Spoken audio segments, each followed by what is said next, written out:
Mi madre pasó sus últimos días soñando con volver a casa, pero cuando llegué al hospital para buscarla, ya se había ido. ¿Y la casa? Mi esposo ya la había vendido, sin avisarme, sin pedirme permiso, sin ninguna vergüenza. Solo quedaron paredes frías y el eco de las últimas cosas de ella que él tiró a la basura. Fue allí, de rodillas en el suelo vacío. Antes de continuar, comenta dónde estás viendo y suscríbete al canal. No te pierdas el video de mañana, porque viene con una revelación que te dejará sin palabras, donde juré no volver a perdonar jamás. El sonido del teléfono me despertó en medio de la noche. Eran las 3:42 de la madrugada, y el nombre del hospital iluminaba la pantalla. Mi corazón se detuvo por un instante. ¿Señora Carmen Suárez? La voz seria de la enfermera hizo que me sentara de golpe en la cama. Lamento informarle que su madre ha tenido una complicación. Necesitamos que venga lo antes posible. Voy para allá, respondí, mientras buscaba desesperadamente mi ropa en la oscuridad. Roberto ni siquiera se movió cuando encendí la luz del baño. Llevaba semanas, llegando tarde del trabajo, exhausto según él. Ni siquiera preguntó cuando le dije que iba al hospital. Solo murmuró algo ininteligible y siguió durmiendo. El trayecto hasta el hospital fue eterno. Las calles vacías de Madrid a esa hora parecían burlarse de mi angustia con su silencio. Mi madre, Luisa, llevaba 3 meses internada luchando contra un cáncer que le había consumido todas las fuerzas. Los médicos habían sido claros. Era cuestión de tiempo. Cuando llegué al piso de oncología, la doctora García me esperaba con una expresión que no necesitaba explicación. «Lo siento mucho, Carmen», dijo, apoyando su mano en mi hombro. Su madre falleció hace 20 minutos. Hicimos todo lo que pudimos. El mundo se detuvo. Sentí que me ahogaba, mientras las lágrimas brotaban sin control. ¿Puedo verla?, logré articular. La doctora me guió hasta la habitación donde el cuerpo de mi madre descansaba. Parecía dormida, con una expresión pacífica que no había visto en meses. Me senté junto a ella y tomé su mano, todavía tibia. La enfermera Claudia estuvo con ella hasta el final, explicó la doctora. Dijo algo que creo que debería saber. Su madre pasó sus últimos momentos conscientes hablando de volver a casa. Repetía que quería ver el jardín una última vez, sentarse en el porche como antes. Esas palabras me atravesaron como un cuchillo. La casa, nuestra casa familiar en las afueras, donde había crecido, donde mamá había vivido toda su vida adulta hasta que la enfermedad la obligó a trasladarse a mi departamento en la ciudad para estar cerca del hospital. La casa que seguía siendo suya, aunque por practicidad la habíamos puesto a mi nombre hace años. Tendré que hacer los trámites, dije, limpiándome las lágrimas. Pasé 2 horas completando formularios, hablando con la funeraria, tomando decisiones mientras sentía que estaba fuera de mi cuerpo. Roberto no contestaba mis llamadas ni mensajes. Debe seguir dormido, pensé, aunque ya amanecía. Cuando finalmente logré comunicarme con él a las 8:30 de la mañana, su voz sonaba extraña, distante. «Carmen, lo siento mucho por tu madre», dijo sin emoción real en su voz. «Mira, estoy en una reunión importante. ¿Podemos hablar luego?» «¿Una reunión?» «Mi madre acaba de morir, Roberto», respondí incrédula. Lo sé. Te prometo que hablaremos cuando llegues a casa. Ahora no puedo». Colgó antes de que pudiera responder. Un escalofrío recorrió mi espalda. Algo no estaba bien. El funeral fue pequeño. Mi madre no tenía muchos amigos vivos ya, y mis propias amistades se habían reducido en los últimos años mientras me dedicaba a cuidarla. Roberto apareció justo cuando comenzaba la ceremonia, con el traje impecable y sin una sola señal de haber llorado. Apenas me abrazó, manteniendo una distancia que no pasó desapercibida para Sofía, mi mejor amiga desde la universidad. ¿Todo bien con Roberto?, me preguntó cuando él se alejó para hablar por teléfono, en pleno servicio. «No lo sé», confesé. «Está actuando extraño desde que le conté lo de mamá». Sofía me miró con preocupación, pero no dijo más. No era el momento. Tras el entierro, me sentía física y emocionalmente agotada. Solo quería ir a la casa de mi madre, sentarme en su sillón favorito y permitirme finalmente desmoronarme por completo. «Roberto, quiero pasar por la casa de mamá antes de volver al departamento», le dije cuando subimos al auto. Vi cómo se tensaba, cómo sus manos apretaban el volante hasta que sus nudillos se pusieron blancos. «Carmen, hay algo que tenemos que hablar antes», respondió sin mirarme. «¿Qué sucede?» «La casa de tu madre». Ya no está. ¿Qué quieres decir? ¿Con qué no está? Las casas no desaparecen, respondí confundida. La vendí, dijo con voz firme. La semana pasada se concretó la venta. El mundo empezó a girar a mi alrededor. No podía procesar lo que estaba escuchando. ¿La vendiste? Repetí, como si las palabras fueran de un idioma desconocido.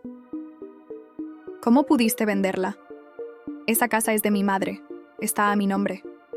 Por eso mismo pude hacerlo, explicó ahora con un tono impaciente. Tengo un poder general que firmaste hace 2 años, ¿recuerdas? Para manejar nuestros asuntos mientras tú cuidabas a tu madre. Recordaba vagamente haber firmado algunos documentos que Roberto había insistido eran necesarios para simplificar nuestras vidas mientras yo estaba completamente dedicada al cuidado de mamá. Nunca imaginé que usaría ese poder para algo así. ¿Por qué? Fue lo único que pude preguntar, mientras las lágrimas volvían a brotar. Teníamos que hacerlo, Carmen. Era una carga financiera mantener 2 propiedades. Tu madre ya no iba a volver allí, los médicos fueron claros. Era su casa. Era donde quería estar. Grité, sin poder contenerme. Sus últimas palabras fueron sobre volver a casa. Roberto permaneció en silencio mientras conducía. No hacia nuestro departamento, sino hacia las afueras, hacia la casa de mi madre, o lo que alguna vez había sido su casa. ¿Por qué me llevas allí si ya no es nuestra? Pregunté, sintiendo un vacío en el estómago. Porque todavía tenemos que sacar algunas cosas. Los nuevos dueños toman posesión mañana. Cuando llegamos, había un camión de mudanzas estacionado frente a la casa. Hombres desconocidos cargaban las últimas cajas hacia el vehículo. ¿Qué está pasando? Pregunté saliendo rápidamente del auto. Contraté un servicio para vaciar la casa, explicó Roberto como si fuera lo más normal del mundo. La mayoría de las cosas ya fueron donadas ¿O qué? Exigí saber. O desechadas, completó, evitando mi mirada. Carmen, entiende, no podíamos guardar todo. La mayoría eran cosas viejas sin valor. Corrí hacia la casa, empujando a uno de los hombres que llevaba una caja. El interior estaba irreconocible, vacío. Los muebles que habían acompañado mi infancia, las fotos en las paredes, los recuerdos, acumulados durante décadas. Todo había desaparecido. ¿Dónde están las cosas de mi madre?, pregunté, volteándome hacia Roberto que me seguía a una distancia prudente. ¿Dónde están sus fotos, sus recuerdos? Carmen, cálmate. Guardé algunas fotos y documentos importantes en el departamento. ¿Y lo demás? Su silencio fue la respuesta que temía. Lo tiraste todo, dije, más una afirmación que una pregunta. Tiraste a la basura la vida entera de mi madre. Eran solo cosas, Carmen, cosas viejas que ocupaban espacio. En ese momento, algo dentro de mí se rompió definitivamente. Me dejé caer de rodillas en medio de la sala vacía, donde alguna vez había estado el piano que mi padre le regaló a mi madre, donde habíamos celebrado cumpleaños, navidades, aniversarios.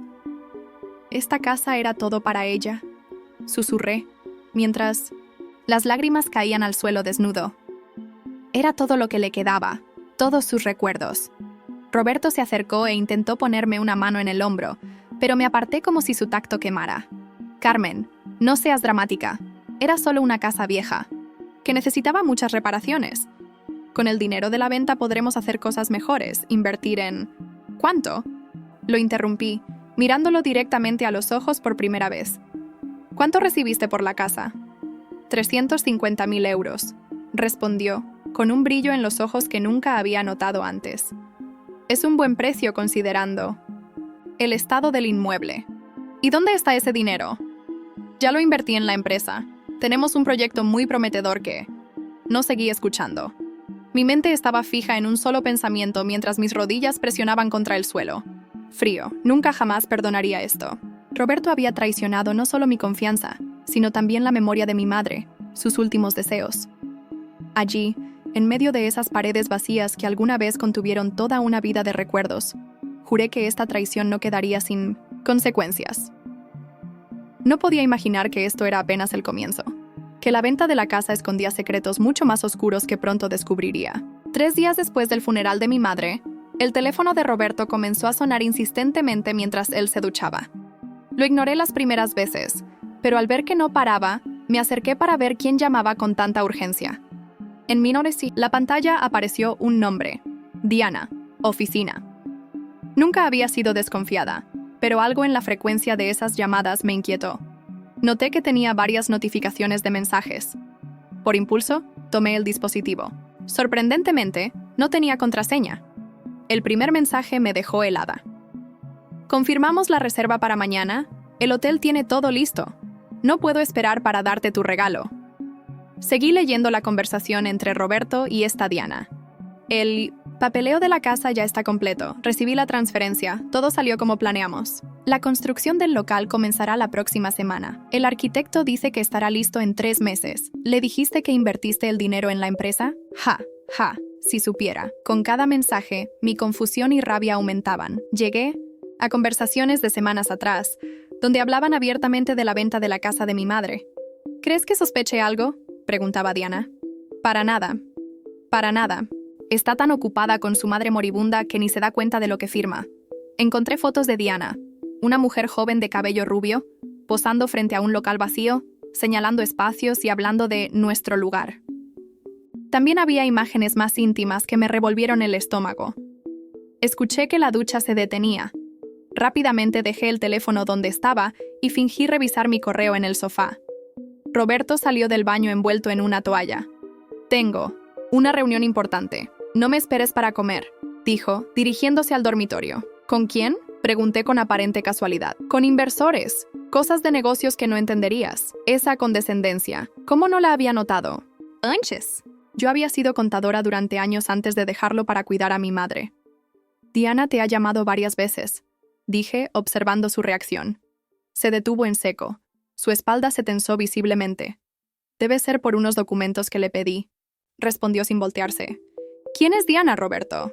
Finalmente se giró con una expresión de fastidio. Mi secretaria. Ya te lo he dicho 1000 veces. Nunca me has hablado de ninguna secretaria llamada Diana, porque nunca te has interesado en mi trabajo. Siempre has estado demasiado ocupada con tu madre. Mi madre estaba muriendo, Roberto, respondí, sintiendo la rabia crecer. Mientras yo la cuidaba, tú vendías su casa a mis espaldas. Su expresión cambió. Vi cálculo en sus ojos, no culpa. Estaba evaluando cuánto sabía. Ya hablamos de esto. La casa era una carga financiera. Fue una decisión de negocios. ¿Una decisión de negocios? ¿Como el local que estás construyendo con Diana? Su rostro se endureció. ¿De qué hablas? Vi los mensajes, Roberto. El dinero de la casa no fue para la empresa, ¿verdad? Soltó un suspiro de exasperación. Iba a decírtelo eventualmente. Sí, estoy abriendo un negocio con Diana. Es una oportunidad única. ¿También ibas a decirme que te acuestas con ella? ¿O que planearon juntos cómo engañarme mientras mi madre moría? Tras un momento de silencio, su expresión cambió a desafío. ¿Sabes qué? Sí, estamos juntos. Diana es todo lo que tú dejaste de ser. Es ambiciosa. Me apoya en mis proyectos en lugar de hacerme sentir culpable. Esa casa era el sueño de mi madre, respondí con voz temblorosa. Y tú la vendiste para complacer a tu amante. La casa era un lastre, igual que tu madre, soltó con crueldad. Siempre necesitando atención. ¿Sabes lo que es vivir con alguien que solo habla de su madre enferma? ¿Qué esperabas que hiciera? Estaba muriendo. Esperaba que siguiera siendo mi esposa, no solo la hija de Luisa. Diana y yo vamos a abrir el restaurante más exclusivo de Madrid con ese dinero. Me quedé sin aliento. ¿Un restaurante? ¿Había vendido el hogar? ¿De mi madre para eso? ¿Cuánto tiempo llevas con ella? 1 año y medio, más o menos. Empezó poco después de que tu madre se mudara con nosotros. 1 año y medio. Mientras yo cuidaba a mi madre día y noche, él construía una vida con otra mujer. ¿Por qué no pediste el divorcio? ¿Por qué mantener esta farsa? Porque necesitaba tu firma para varias cosas, respondió con brutal honestidad. El poder que me diste fue muy útil, pero había documentos que requerían tu firma. Además, el restaurante necesitaba una inversión inicial importante. Mi dinero, susurré comprendiendo. Has estado usando mi dinero. Nuestro dinero, corrigió. Estamos casados, ¿recuerdas? La verdad me golpeó con fuerza. Roberto no solo me había traicionado con una aventura, había planeado sistemáticamente aprovecharse de mi vulnerabilidad para acceder a mis recursos. ¿Cuánto? ¿Has tomado? Unos 200.000 euros de tus ahorros, más los 350.000 de la casa. Todo está invertido en el restaurante. Más de 500.000 euros, los ahorros de toda mi vida, el legado de mi madre. Todo había desaparecido. Quiero que te vayas, dije, con una calma que no sentía. Roberto soltó una risa desdeñosa. ¿Irme? Este departamento está a mi nombre, Carmen. Si alguien debe irse, eres tú. ¿Qué? Lo compramos juntos con mi dinero. Sí, pero la escritura está a mi nombre. Lo firmaste cuando tu crédito no era bueno, ¿recuerdas? El mundo daba vueltas. Había olvidado ese detalle de cuando compramos el departamento hace 7 años. No. Puedes echarme de mi propia casa. Te daré 2 semanas para encontrar otro lugar, dijo con frialdad. Después cambiaré las cerraduras. Se vistió, tomó su maletín y se dirigió a la puerta. Por cierto, añadió antes de salir, esto es lo mejor para ambos. Estabas tan obsesionada con tu madre que dejaste de vivir. Ahora puedes empezar. De nuevo, la puerta se cerró, dejándome sola con la devastadora realidad. No solo había perdido a mi madre y su casa, sino también mi hogar actual, mis ahorros y 10 años de mi vida junto a un hombre que nunca fue quien yo creía. 2 horas después de que Roberto se marchó, seguía sentada en el sofá, inmóvil. El shock me había dejado paralizada. Mi teléfono sonó varias veces, pero no tenía fuerzas para contestar. Finalmente, el timbre de la puerta me sacó del trance. Era Sofía, mi mejor amiga. ¿No contestas el teléfono? Llevo llamándote toda la mañana, dijo preocupada, pero al ver mi rostro se detuvo. Carmen, ¿qué pasó? Las palabras se me atascaron en la garganta. Sofía entró y cerró la puerta, guiándome de vuelta al sofá. Roberto me está engañando, logré decir finalmente. Vendió la casa de mi madre para abrir un restaurante con su amante. Le conté todo, los mensajes, la confrontación, el ultimátum de las 2 semanas. Sofía me escuchó en silencio, su expresión pasando de la sorpresa a la indignación. ¿Ese cabrón te está echando del departamento que pagaste tú?, exclamó cuando terminé. Necesitas un abogado, ahora mismo. No tengo dinero, Sofía. Roberto se llevó todos mis ahorros. Entonces te quedarás conmigo mientras resolvemos esto, dijo con firmeza. Recoge tus cosas, hoy mismo te vienes a mi casa.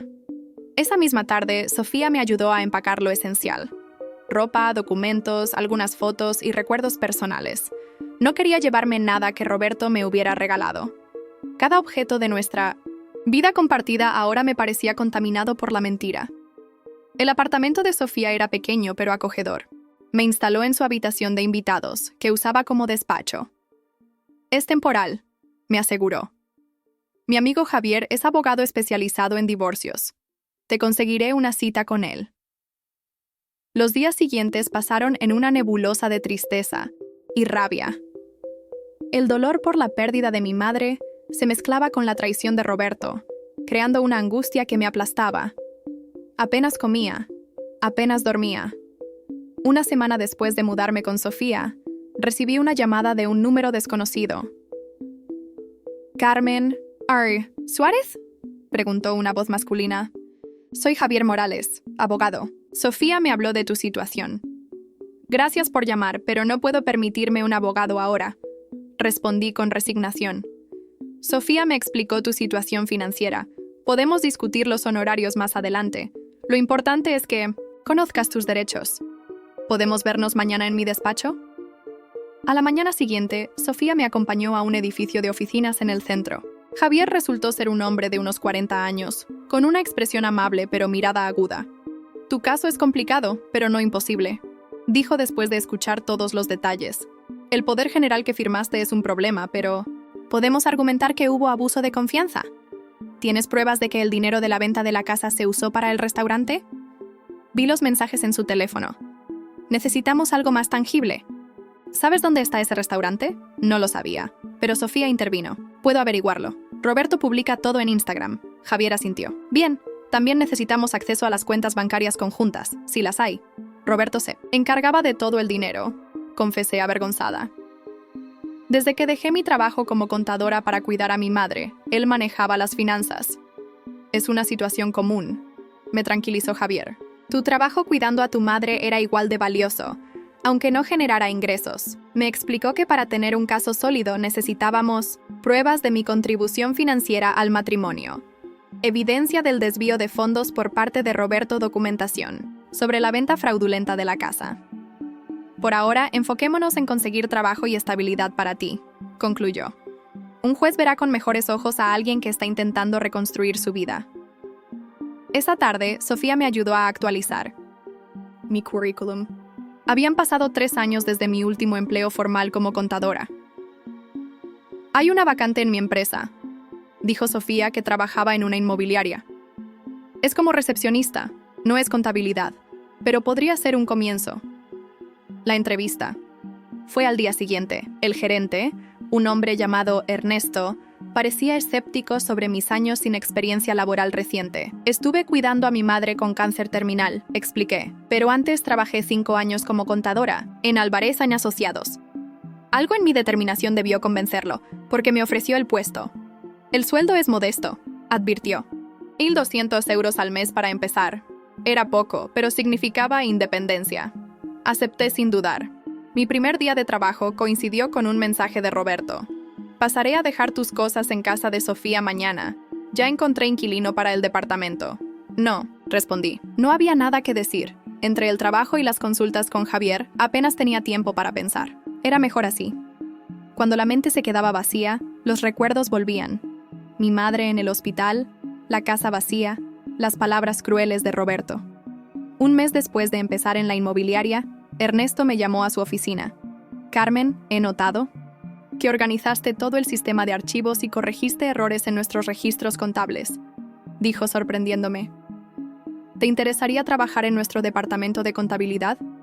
El puesto paga mejor. Era mi oportunidad de volver a mi profesión. El nuevo puesto pagaba 1.800 euros, suficiente para empezar a buscar un pequeño apartamento propio. Esa misma semana, Sofía descubrió dónde estaba el restaurante de Roberto y Diana. Se llama Luisa, dijo mostrándome fotos en Instagram. El muy desgraciado le puso el nombre de tu madre. Las imágenes mostraban un local elegante en construcción.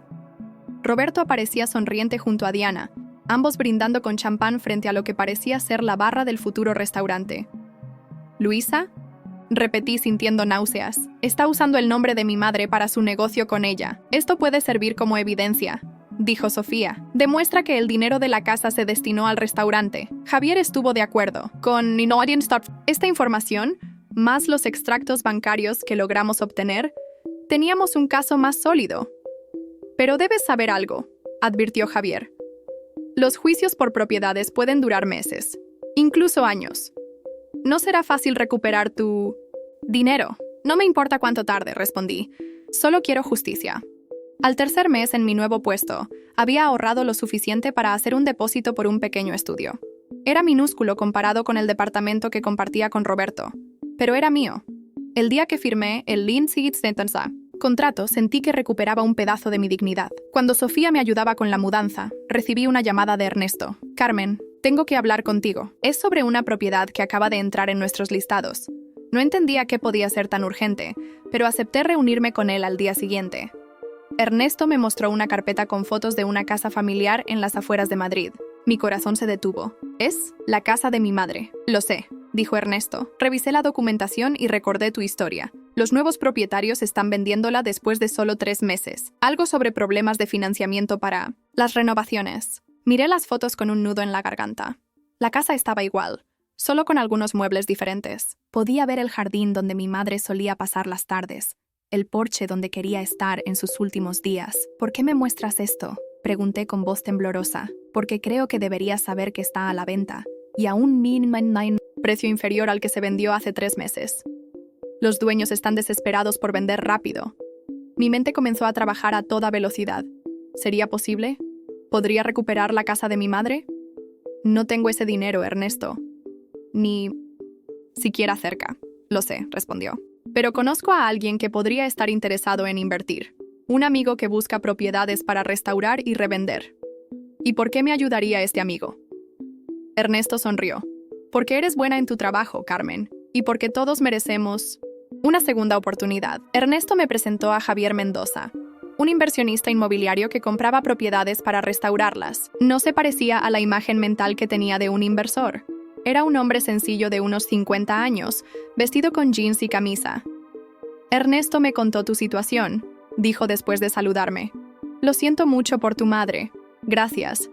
Respondí, incómoda por hablar de temas personales con un extraño. Pero no entiendo exactamente por qué estamos aquí. Tengo una propuesta, explicó Javier. Compraré la casa, haré las renovaciones necesarias y te daré la opción de comprarla de vuelta en un plazo de 2 años, al mismo precio más los costos de las renovaciones, sin intereses. Lo miré desconcertada. ¿Por qué haría algo así? No me conoce. Mi madre también murió de cáncer hace 5 años, dijo simplemente. Entiendo lo que significa perder no solo a tu madre, sino también el lugar donde vivió.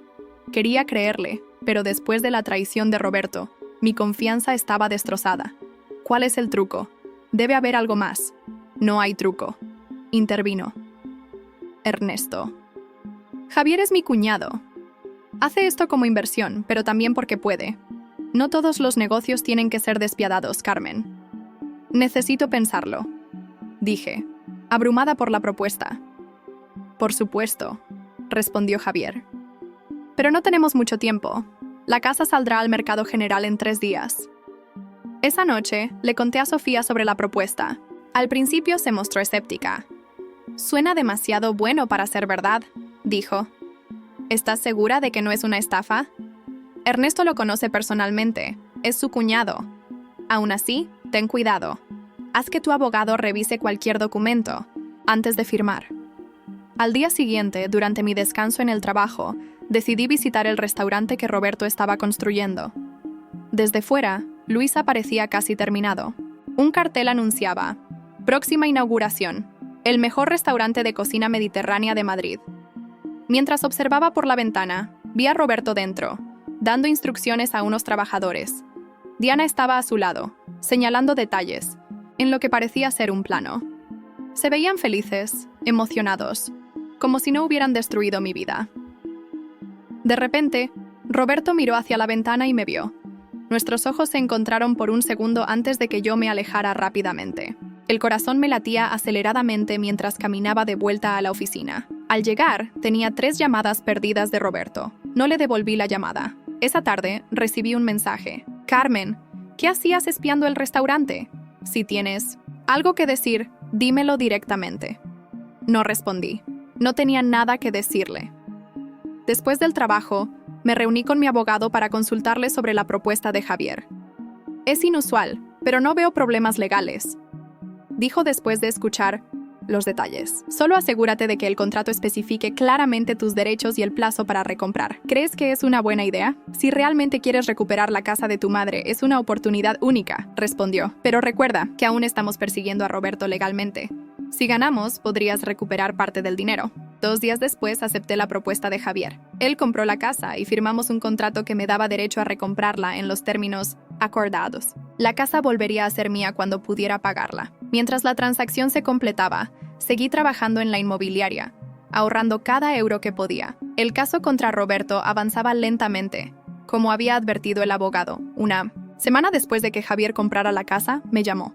Carmen, ¿podrías venir? Los contratistas están empezando las renovaciones y necesito tu opinión sobre algunos detalles. Era domingo. No tenía otros planes, así que acepté. Al llegar a la casa, no pude evitar sentir un nudo en la garganta. Había evitado pasar por allí desde el día del funeral. Cuando descubrí que Roberto la había vendido, Javier me recibió en la entrada. Los trabajadores vendrán mañana. Quería mostrarte lo que vamos a hacer. Me explicó los planes de renovación: reparar el techo, actualizar la instalación eléctrica, modernizar la cocina y los baños. Todo eran mejoras necesarias que mi madre nunca había podido permitirse. También, pensé que querrías ver el interior antes de que empiecen, añadió. Por si quieres llevarte algo. Roberto se deshizo de todo, respondí con amargura. No queda nada de mi madre aquí. Quizás deberías comprobarlo tú misma. Recorrí la casa vacía, cada habitación llena de recuerdos fantasma. La sala, donde celebrábamos los cumpleaños. La cocina donde mi madre me enseñó a cocinar. Su dormitorio donde pasó sus últimos días antes de ir al hospital. Al entrar en el dormitorio de mi madre, noté algo extraño. El armario empotrado tenía un panel suelto en la pared del fondo. Ese panel siempre estuvo así, explicó Javier. Los nuevos propietarios pensaron que era un simple defecto de construcción. Me acerqué y tiré suavemente del panel. Se movió, revelando un pequeño compartimento oculto detrás.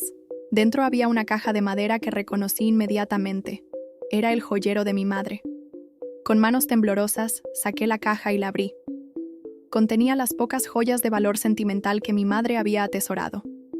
el anillo de compromiso de 1900, mi abuela, un broche de plata que le regaló mi padre, un relicario con fotos nuestras. Mi madre debió esconderla aquí antes de mudarse con nosotros. Murmuré, las lágrimas nublando mi visión. Roberto nunca la encontró, pero había algo más en el compartimento, un sobre grueso. Al abrirlo, encontré documentos y una carta manuscrita. Mi querida Carmen, comenzaba la carta con la inconfundible letra de mi madre. Si estás leyendo esto, significa que ya no estoy contigo. Hay algo importante que debes saber. La carta explicaba que el broche de plata no era una simple joya. Era una antigüedad valiosa que había pertenecido a una familia aristocrática española. Mi padre lo había comprado en una subasta sin conocer su verdadero valor, como un simple regalo para mi madre. Años después, un anticuario lo había reconocido y le había ofrecido comprarlo por una suma considerable, pero mi madre se había negado a venderlo por su valor sentimental. Este broche es mi regalo para ti, continuaba la carta. Véndelo si lo necesitas, o consérvalo como recuerdo de nuestro amor. Su valor no está solo en su precio, sino en lo que representa, que a veces los tesoros más grandes están ocultos a simple vista. Junto a la carta había un certificado de autenticidad y una tasación realizada 5 años atrás. El broche estaba valorado en 85.000 euros. ¡Es increíble!, dije mostrándole los documentos a Javier. Un tesoro escondido, comentó con una sonrisa. Parece que tu madre dejó una última sorpresa para ti. Ese mismo día, contacté con el anticuario, mencionado en los documentos. Seguía interesado en el broche y confirmó que su valor había aumentado. Ofreció comprarlo por 95.000 euros. Era una suma que cambiaría mi situación por completo. No era suficiente para recomprar la casa inmediatamente, pero me daría un colchón financiero mientras seguía trabajando y ahorrando. Mientras sostenía el broche, pensé en lo que representaba. La previsión de mi madre. Su amor. Su deseo de protegerme incluso después de su partida. Roberto había tirado sus ropas, sus libros, sus recuerdos, pero no había podido quitarme esto. ¿Vas a venderlo?, preguntó Javier. Miré la joya brillando en mi mano. Era hermoso, pero más hermoso era lo que podía hacer con ese dinero. Comenzar de nuevo, luchar por lo que me pertenecía, honrar la memoria de mi madre recuperando su casa. Sí, respondí finalmente. Es lo que mi madre hubiera querido. Al día siguiente, mientras el anticuario examinaba el broche, recibí un mensaje de Sofía. Tienes que ver esto.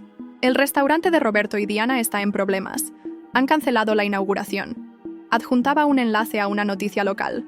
Aparentemente, habían surgido problemas con los permisos del local, y un inspector había encontrado irregularidades en la construcción. El restaurante Luisa estaba temporalmente clausurado. La noticia sobre los problemas del restaurante de Roberto despertó mi curiosidad. Investigué más y descubrí que las irregularidades incluían modificaciones estructurales, no autorizadas y violaciones del código de seguridad. El restaurante no podría abrir hasta que se corrigieran todos los problemas, lo que costaría tiempo y dinero. Mientras tanto, vendí el broche al anticuario. Los 95.000 euros fueron depositados en mi nueva cuenta bancaria, a la que Roberto no tenía acceso. Por primera vez en meses, sentí que recuperaba algo de control sobre mi vida. Al día siguiente, mi abogado me llamó con novedades. Tenemos un avance importante en tu caso, dijo. El banco proporcionó todos los documentos de la venta de la casa. Roberto falsificó tu firma en varios lugares. ¿Eso significa que podemos anular la venta?, pregunté esperanzada. No exactamente. La casa ya pasó a un segundo comprador, Javier, pero significa que podemos demandar a Roberto por fraude. Si ganamos, tendría que indemnizarte por el valor total de la propiedad. Era una buena noticia, pero aún quedaba un largo camino por recorrer. El proceso legal sería lento, y mientras tanto, Roberto y Diana seguían con sus vidas, aunque con el contratiempo del restaurante. 2 semanas después, recibí una llamada inesperada. Era Diana. «Carmen, soy Diana la...». Se interrumpió, sin saber cómo presentarse. «Sé quién eres», respondí fríamente. «¿Qué quieres? Necesito hablar contigo. Es importante. ¿Podemos vernos?». Mi primer impulso fue colgar, pero la curiosidad pudo más. «¿Por qué querría verte?». «Porque tengo información que te interesa. Sobre Roberto y el dinero de la casa. Acordamos encontrarnos en una cafetería lejos del restaurante y de la PAIU inmobiliaria». Cuando llegué, Diana ya estaba allí. Era exactamente como en las fotos. Joven, rubia, perfectamente arreglada, pero también parecía nerviosa. «Gracias por venir», dijo sin ofrecerme la mano. «¿Qué información tienes?», pregunté sin rodeos. Diana miró alrededor, asegurándose de que nadie nos escuchaba. «El restaurante está en quiebra», confesó. «Roberto no solo usó el dinero de la venta de la casa, sino que pidió préstamos adicionales que no puede pagar. Los problemas con los permisos fueron solo el comienzo». «¿Por qué me cuentas esto?». «Porque descubrí que me ha estado mintiendo», respondió, su voz temblando ligeramente. «Me dijo que el dinero era suyo, que tenía inversores, pero la semana pasada encontré los documentos de los préstamos. Falsificó mi firma como coavalista. Si el restaurante fracasa, perderé todo lo que tengo». La miré con incredulidad. «¿Y ahora esperas que sienta lástima por ti? Tú ayudaste a robarme la casa de mi madre». «No sabía que la casa era de tu madre», se defendió. «Roberto me dijo que era una propiedad de inversión que teníais. No supe la verdad hasta después de la venta. No sabía si creerle. Parecía sincera, pero había participado en todo el engaño». «¿Qué quieres de mí?». «Quiero hacer un trato», dijo, inclinándose hacia adelante. «Te daré pruebas de que Roberto falsificó documentos, correos electrónicos, mensajes, todo lo que tengo. A cambio, quiero que me ayudes a protegerme legalmente de las deudas que él está acumulando a mi nombre». Era una propuesta interesante, pero sospechosa. «¿Por qué no vas directamente a la policía?». «Porque también soy culpable», admitió. Sabía que el dinero no era completamente suyo. No conocía los detalles, pero sabía que algo no estaba bien. «Si voy a la policía, también me culparán». «Necesito pensarlo», dije levantándome. «Y tendré que consultarlo con mi abogado». «No tardes mucho», advirtió. «Roberto está desesperado. No sé de qué es capaz cuando descubra que estoy hablando contigo». Esa misma tarde, discutí la oferta de Diana con mi abogado. «Es útil, pero complicado», opinó. «Su testimonio sería valioso, pero su credibilidad está comprometida. Dejemos que nos entregue las pruebas y veremos qué tenemos». Acepté el trato con Diana. Nos reunimos nuevamente 2 días después. Trajo una memoria USB con correos, mensajes y documentos escaneados que demostraban las manipulaciones financieras de Roberto. «Aquí tienes», dijo entregándomela. «Hay algo más que deberías saber. Roberto está buscando nuevos inversores para salvar el restaurante. Les está diciendo que el lugar ya tiene reservas para 3 meses, lo cual es falso. Está atrapado en una espiral de mentiras». «¿Por qué sigue usando el nombre de mi madre para el restaurante?», pregunté, algo que me había molestado desde el principio. Diana desvió la mirada. «Fue mi idea», confesó. «Roberto mencionó que tu madre había sido una gran cocinera. Pensé que sería un buen homenaje. No sabía qué. No sabía toda la historia». No respondí. No importaban sus excusas ahora. «¿Qué vas a hacer?», preguntó finalmente. «Mi abogado revisará esto. Si es útil, cumpliremos nuestra parte del trato». Me levanté para irme, pero Diana me detuvo con una pregunta. «¿Cómo está la casa?». «Roberto me dijo que los nuevos dueños la estaban renovando». «¿Por qué te importa?». «Porque me mostró fotos una vez. Era un lugar hermoso, con ese jardín». Se detuvo, incómoda. Solo sentí curiosidad. Regresé a la inmobiliaria con las pruebas de Diana. Mi abogado las consideró oro puro para nuestro caso. Con estos documentos, podíamos demostrar claramente el fraude de Roberto. El siguiente paso fue presentar una demanda formal contra Roberto por falsificación de documentos, uso fraudulento de un poder notarial y apropiación indebida de bienes. Mi abogado también ayudó a Diana a desvincularse legalmente de las deudas de Roberto, como habíamos acordado. Una semana después de presentar la demanda, recibí una llamada furiosa de Roberto. «¿Qué crees que estás haciendo?», gritó. «¿Crees que puedes arruinarme así?».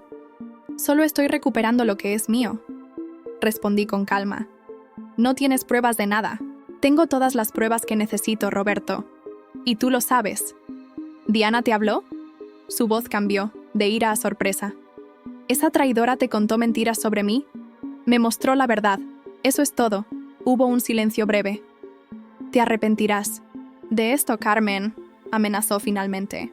«No sabes con quién te estás metiendo». Colgué sin responder a su amenaza. Esa misma tarde, Javier me invitó a ver los avances en la casa. Las renovaciones iban bien. La estructura estaba reparada, la instalación eléctrica actualizada, y la cocina comenzaba a tomar forma. «Estará lista en 2 meses», me informó, mientras recorríamos las habitaciones. Si todo va bien con tu caso legal, podrías recuperarla. Antes de lo planeado, me detuve en el dormitorio de mi madre, ahora con paredes recién pintadas y piso nuevo. El compartimento secreto donde encontré el broche había sido preservado, a petición mía. Gracias por mantener esto, dije, tocando el panel que ahora se abría y cerraba con más facilidad. Pensé que querrías conservarlo. Los lugares secretos son importantes. Al salir de la casa, vi un coche conocido aparcado al otro lado de la calle. Roberto nos observaba desde dentro. Cuando notó que lo había visto, arrancó y se alejó rápidamente. ¿Quién era?, preguntó Javier, notando mi expresión. Mi exmarido nos estaba vigilando. Esa noche, mientras regresaba a mi pequeño estudio, no podía dejar de pensar en la mirada de Roberto. No era solo rabia lo que vi en sus ojos, era algo más oscuro, más desesperado. A la mañana siguiente, Sofía me llamó, agitada. ¿Has visto las noticias? El restaurante de Roberto se incendió anoche. Busqué inmediatamente en internet. Las noticias informaban que un incendio había destruido gran parte del interior del restaurante Luisa. La policía investigaba las causas, pero se sospechaba de un cortocircuito en el sistema eléctrico defectuoso. Esto no es coincidencia, murmuré, recordando la mirada de Roberto el día anterior. ¿Crees que lo provocó él mismo?, preguntó Sofía, siguiendo mi razonamiento. Para cobrar el seguro. Está desesperado. Llamé inmediatamente a mi abogado para contarle sobre el incendio y mis sospechas. También mencioné que Roberto me había estado vigilando. Esto es serio, dijo. Si provocó el incendio, podría enfrentar cargos penales, y el hecho de que te esté siguiendo podría considerarse acoso. Deberías presentar una denuncia. El caso tomaba un giro inesperado. Lo que comenzó como una disputa por la casa de mi madre ahora involucraba posible fraude al seguro e intimidación. Roberto estaba cayendo en una espiral de destrucción y temía que intentara arrastrarme con él. La investigación del incendio avanzó rápidamente. Las cámaras de seguridad captaron a Roberto entrando al restaurante 2 horas antes del fuego. Los investigadores encontraron residuos de acelerante en varios puntos y la policía lo detuvo para interrogarlo. Sofía me llamó apenas se enteró. Han detenido a Roberto, me informó. Diana me avisó. A ella también la interrogaron, pero tiene coartada. 2 días después, Roberto fue acusado formalmente de provocar el incendio para cobrar el seguro. Las pruebas eran contundentes. El video, residuos de gasolina y búsquedas. En su teléfono sobre cómo provocar un incendio que parezca accidental. La noticia apareció en la prensa local. Mi teléfono no paraba de sonar con llamadas de personas curiosas que ignoré, excepto a Sofía y mi abogado. Una semana después del arresto, recibí una llamada inesperada de Lucía, la hermana de Roberto. Carmen, Roberto está desesperado. Está arruinado y enfrenta cargos serios. ¿Qué quieres que haga?, pregunté fríamente. Él me robó todo. Lo sé, y no tengo excusas para lo que hizo. Pero está muy mal, con depresión severa. Dijo que estaría dispuesto a confesarlo, todo y devolverte lo que pudieras si retirabas la demanda. ¿Y qué podría devolverme? La casa ya no es suya, y mis ahorros están en un restaurante quemado. Tiene una propiedad en Valencia que su padre le dejó. Nunca te habló de ella porque quería venderla para el restaurante. Vale aproximadamente 200.000 euros. Esta revelación me sorprendió. En 10 años de matrimonio, Roberto jamás mencionó esa propiedad. Tengo que pensarlo, respondí, y consultarlo con mi abogado. ¿Por qué ofrecer la propiedad justo cuando está acusado de incendio provocado?, pregunté a mi abogado al contarle. Es estrategia legal, explicó. Un acuerdo contigo demostraría arrepentimiento y cooperación, reduciendo su condena. ¿Debo aceptar? Depende de ti. ¿Prefieres una compensación rápida o continuar hasta el final? Pedí a Ernesto que investigara la propiedad en Valencia. Efectivamente, era un apartamento cerca de la playa que Roberto había heredado 5 años atrás. Una semana después, me reuní con Roberto en presencia de los abogados. Se veía demacrado, con ojeras profundas y sin su habitual confianza. Carmen, dijo en voz baja. Gracias por venir. No respondí.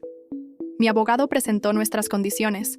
A cambio de retirar la demanda por fraude, Roberto me transferiría la propiedad y firmaría una confesión detallada sobre sus acciones fraudulentas. Acepto, dijo sin dudar. Solo quiero terminar con esto. Mientras revisaba los documentos, le pregunté directamente, ¿por qué usaste el nombre de mi madre para el restaurante? Roberto desvió la mirada, Fue idea de Diana, pero estuve de acuerdo. Pensé que sería irónico. Su honestidad cruda me impactó. No había arrepentimiento, solo resignación. ¿Sabes lo importante que era esa casa para ella? Sus últimas palabras fueron sobre volver allí. Lo sé ahora. Y lo siento. No creí en su disculpa, pero firmamos los documentos. 2 semanas después, la propiedad estaba a mi nombre. La vendí inmediatamente sin visitarla. Con los 195.000 euros de la venta más los 95.000 del broche, tenía suficiente para recomprar la casa de mi madre, incluyendo las renovaciones. Roberto fue sentenciado a 4 años de prisión, reducidos a 2,5 por su cooperación. Diana, aunque no fue acusada, quedó endeudada por los préstamos que Roberto había firmado a su nombre.